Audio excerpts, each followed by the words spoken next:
Oui. Oui, pour nous, cette convention, c'est la poursuite de la chasse aux propriétaires.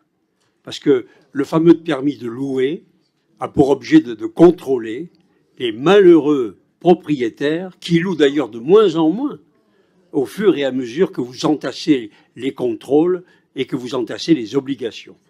Il faut bien que le conseil municipal comprenne que tout ceci est totalement contre-productif. S'il existe à Grenoble, évidemment, des marchands de sommeil ou de l'habitat insalubre, on dispose de tous les moyens à notre portée pour y mettre fin.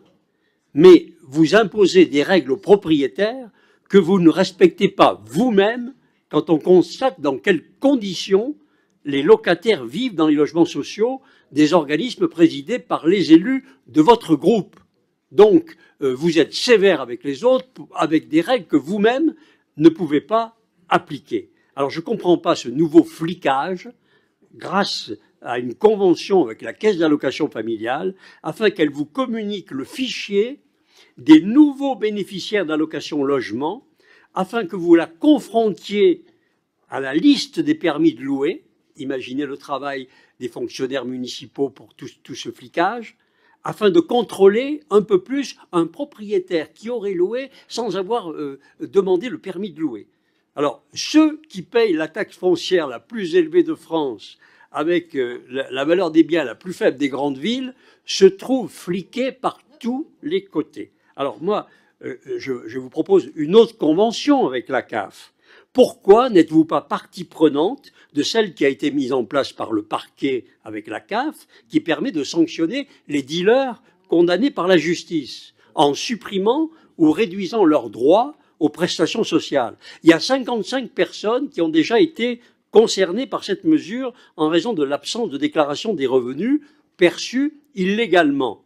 Si vous aviez cette liste, là, vous pouvez la demander, puisque vous faites une convention pour les propriétaires, vous pourriez le faire pour eux, pour créer des surloyers pour dépassement de revenus, comme vous le faites. Il y a des retraités modestes, enfin modestes, qui ont tout de suite un revenu un peu supérieur dans les HLM, ils ont un surloyer qui leur est imposé, ou bien sûr, engager une procédure d'expulsion.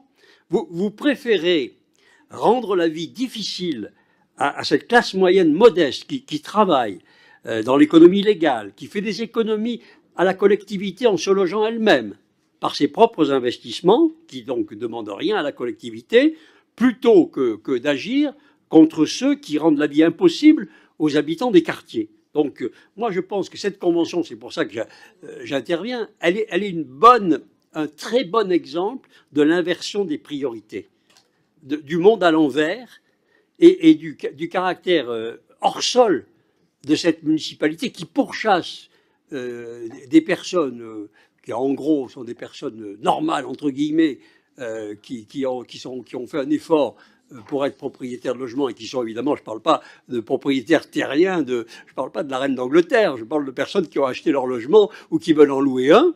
Et par contre, vous laissez de côté tous ceux sur lesquels vous pourriez agir et qui polluent la vie des quartiers. Donc nous voterons contre cette délibération.